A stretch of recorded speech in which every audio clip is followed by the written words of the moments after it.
आइए भागवत जी के पहले स्तोत्र में ही वेद व्यास जी ने संपूर्ण ग्रंथ का सार लिख दिया।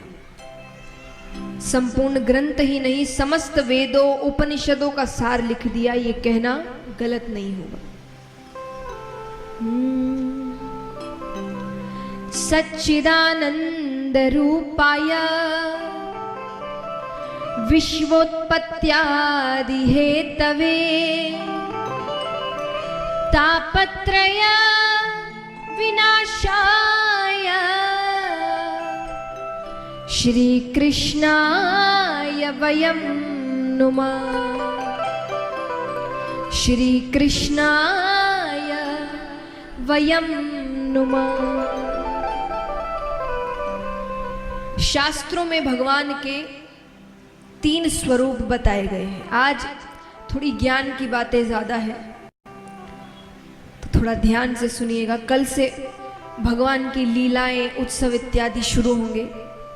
आज आपको भागवत जी का महत्तम सुनाया जा रहा है, यानी महत्व, सार क्या है। हर बात, हर कथा, हर लीला कर आपको क्या सिखा रही है ये समझाया जाता है। तो शास्त्रों में भगवान के 3 स्वरूप बताए गए हैं। सत्य, चित्त और आनंद मिलाकर हुए सच्चिदानंद। इसीलिए भगवान को कहा जाता है सच्चिदानंद रूपाय।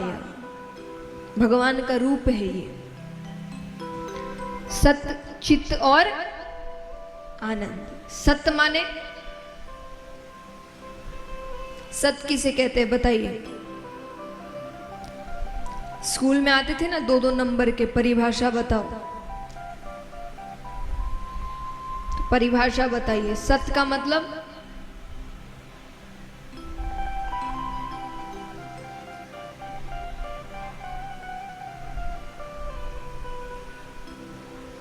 आता है तो बताओ, नहीं आता तो हिलाओ सर के, भाई नहीं पता, सब देख रहे हो बस।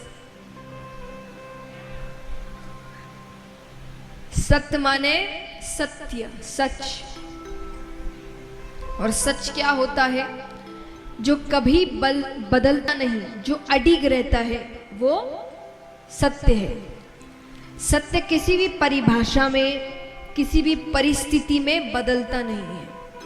झूठ परिस्थिति अनुसार, व्यक्ति अनुसार बदलता रहता है। इसीलिए कहा जाता है एक झूठ को छुपाने के लिए, जोर से, एक झूठ को छुपाने के लिए जितनी धीरे आप बोल रहे हैं उतना सोचते तो झूठ बोलते वक्त नहीं है। थोड़ा जोर से, आवाज अच्छे से आनी चाहिए। एक झूठ को छुपाने के लिए 100 झूठ बोलने पड़ते हैं। क्यों बोलने पड़ते हैं? क्योंकि झूठ हर परिस्थिति में बदलता है। हर इंसान को एक झूठ नहीं बोल सकते, थोड़ा घुमाना फिराना पड़ता है। किसी को कुछ, किसी को कुछ, किसी को कुछ, लेकिन सच सबके लिए वो बदलता नहीं। कोई भी परिस्थिति हो, कोई भी व्यक्ति हो, वो एक ही है। तो इस पूरे ब्रह्मांड में सच क्या है? यानी जो कभी बदले ना, वो क्या है? कौन है?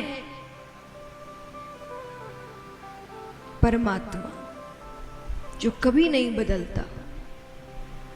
कोई भी परिस्थिति हो, कोई भी युग हो, आप और हम यहां नहीं थे तब भी वे थे, आप और हम यहां हैं तब भी वे हैं, और आप और हम यहां से चले जाएंगे तब भी वे रहेंगे। वो कभी बदलते नहीं। तो सहारा तो उसी का लेना चाहिए ना जो कभी बदले ना। किसी ऐसे का सहारा लेकर क्या फायदा जो बदल जाए। इसीलिए कहते हैं संसार में रहो, परिवार में रहो, लेकिन आश्रय केवल परमात्मा का। क्योंकि वो अकेला है जो कभी आपका साथ छोड़ता नहीं है, क्योंकि वो बदलता नहीं है। हर चीज बदलती है, हम बदलते हैं और कब बदलते हैं ये पता भी नहीं चलता। यहां कोई भी ऐसा है जो ये बता सके कि इस दिन या इस महीने या इस साल मैंने अपना बचपन छोड़ दिया? कोई बता सकता है? आपने बचपन कब छोड़ा? कोई तारीख है? बचपन तो छूटता चला गया। कब जवानी चली जाएगी, बुढ़ापा आ जाएगा, फिर सोचेंगे क्या किया। हम सब कहते हैं कि भगवान इनकी पूजा पाठ इत्यादि सब बुढ़ापे के लिए छोड़ के रखो, बुढ़ापे में करेंगे। पक्का है बुढ़ापा आएगा? कुछ पक्का है? अगले पल क्या हो जाए किसी को नहीं पता, कब बुलावा आ जाए नहीं पता। बुढ़ापे से पहले बुलावा आ गया, ऊपर जाएंगे, भगवान कहेंगे क्या किया? आप कहोगे कुछ करने ही नहीं दिया। हमने तो सोचा था अच्छे कर्म पूजा पाठ सब बुढ़ापे के लिए छोड़ के रखा है, आपने तो पहले ही बुला लिया। भगवान कहेंगे मैंने कोई अग्रीमेंट थोड़ी साइन करवाया था कि भाई इतनी उम्र तक तो पक्का ही नीचे रखूंगा। नहीं, तुमको समझ होनी चाहिए। जब हर बार समझाया जाता है कि अगले पल क्या हो नहीं पता, तो तुमने इतनी लंबी प्लानिंग कर कैसे ली कि इस उम्र में ये काम करूंगा, वो भी इतना बड़ा जिस पर आपकी मृत्यु टिकी है।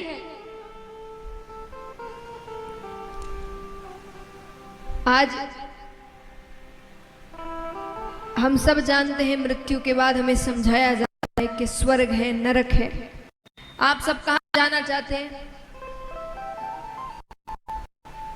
कौन कौन स्वर्ग जाना चाहता है? हाथ उठाना। अच्छा, जो हाथ नहीं उठा रहे मैं समझू आपको नरक जाना है।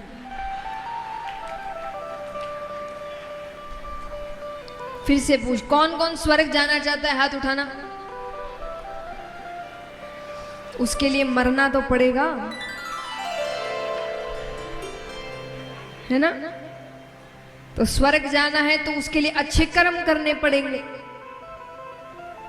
ये जितने भी काम करना है ये सब कहां के लिए है? अच्छे कर्म करते कहां के लिए? देखिए, अच्छे कर्म तो ऊपर ही काम आएंगे, पैसे तो यहां छोड़ के चले जाता है इंसान, ऊपर तो कर्म ही लेकर जाता है। तो वही छोड़ दोगे ये सोच करके भविष्य में करेंगे, वो भविष्य आए ना आए। तो भगवान कहते जीवन की इतनी महत्वपूर्ण चीज तुमने भविष्य के लिए छोड़ दी, जिसका तुम्हें अता पता नहीं है कि भविष्य में क्या होगा क्या नहीं होगा। किसी को थोड़ी पता है भविष्य में क्या होगा, कुछ नहीं पता। तो भगवान कहेंगे जिसके बारे में पता नहीं उसके ऊपर इतना बड़ा काम छोड़ दिया। इसीलिए अच्छे कर्म उम्र पर मत छोड़िए। अच्छे कर्म जब समय मिलता है तब करिए। तो सहारा केवल सत्य का, और सत्य यानी भगवान का लेना। आनंद, आनंद क्या है? हम बाहर आनंद खोजने की कोशिश करते हैं, यहाँ चले जाएंगे तो आनंद आ जाएगा, वहां चले जाएंगे तो आनंद आ जाएगा, ये देख लेंगे तो आनंद आ जाएगा, ऐसा कर लेंगे तो आनंद आ जाएगा। पर वो आनंद केवल कुछ समय के होते हैं। ऐसा क्यों है कि हम संसार के चकाचौंध में रह रहे हैं? गांव हो, शहर हो, सब कुछ जीवन का सारा आनंद उठा रहे हैं, उसके बाद भी हम खुश नहीं हैं। हर कुछ समय में हमें खुशी का एक कारण चाहिए। बड़ी जल्दी बोर हो जाते हैं। और ऐसा क्यों है कि जंगलों में, पहाड़ों में तप करने वाले ऋषिगण बिना सांसारिक चीजों के भी खुश है। मैं नहीं कह रही आपसे कि आप भी वन में जाकर तपस्या करिए, पर कहने का अर्थ है इतना कुछ होने के बाद भी हम खुश नहीं हैं, और वहां उनके पास कुछ नहीं है फिर भी वो खुश है। क्यों? क्योंकि उन्होंने अपने अंदर के आनंद को पहचान लिया।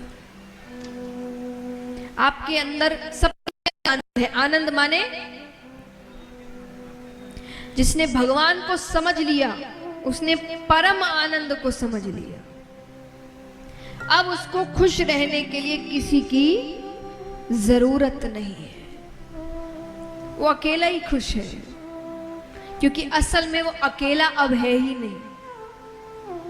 वो हर वक्त उस परम आनंद को महसूस करता है।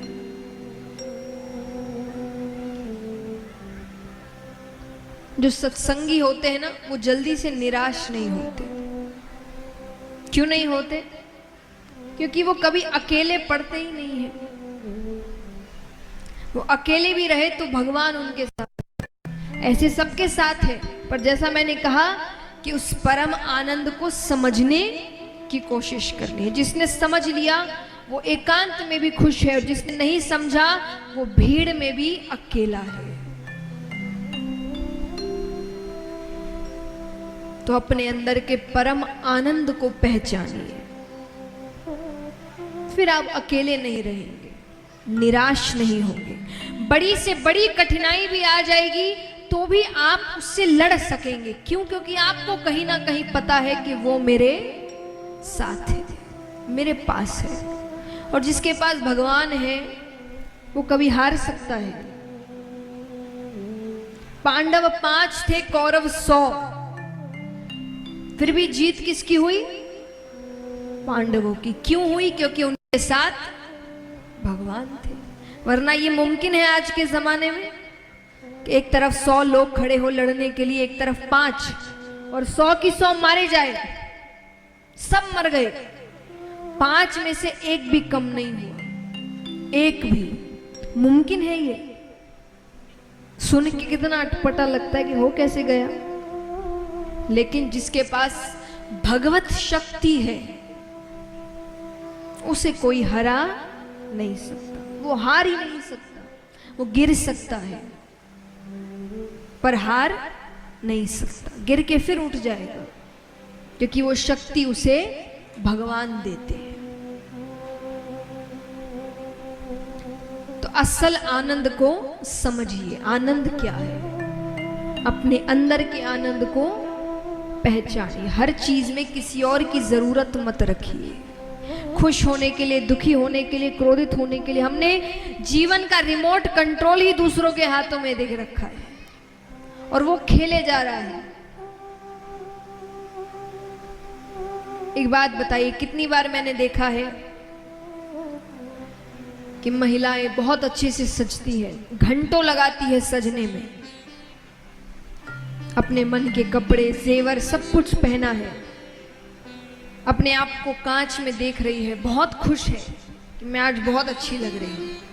वही घर के बाहर कदम रखती है, और पड़ोस वाली उनकी जो है, उसने बिना देखे, मतलब ठीक से देखा भी नहीं, और वो अगर कह दे कि अरे रंग बिल्कुल अच्छा नहीं है,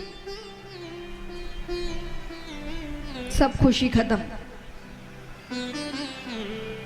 अब अचानक आपको भी लगने लगता है कि रंग सच्ची में अच्छा नहीं है, अच्छे नहीं दिख रहे। इतनी देर तो खुद को अच्छे लग रहे थे ना घर के अंदर, किसी एक के बोलते ही आपकी खुशी खत्म हो गई। तो ऐसा क्यों है कि कोई बुराई कर दे तो हम दुखी हो गए, कोई तारीफ कर दे तो हम खुश हो गए, कोई कुछ कह दे तो हम गुस्सा हो गए। यानी खुद पर कोई कंट्रोल ही नहीं है। खुद पर रत्ती भर का कंट्रोल नहीं है। कोई कुछ भी कह देगा हम वैसे नाचने लगेंगे। यानी पूरा कंट्रोल उसके हाथ में देख कर रखे हो, वो जो चाहे वो बटन दबा देता है। ये अच्छी बात है? अच्छी बात है? किसी को इतनी शक्ति मत दीजिए कि वो आपकी मानसिक स्थिति को हानि पहुंचा सके। इस शरीर को भगवान ने बनाया है, इस बुद्धि को भगवान ने बनाया है, इतनी शक्ति आपको दी है कि आप खुद सोच सके, समझ सके, अपने कर्म कर सके। लेकिन हम ये पूरी शक्ति किसी और को देकर रखे।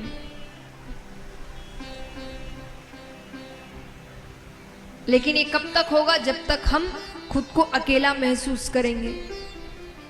जब अकेले नहीं है, खुद में खुश है, तो फिर किसी को इतनी शक्ति नहीं देंगे कि वो हमको दुखी कर सके। तो इसीलिए परम आनंद को समझिए।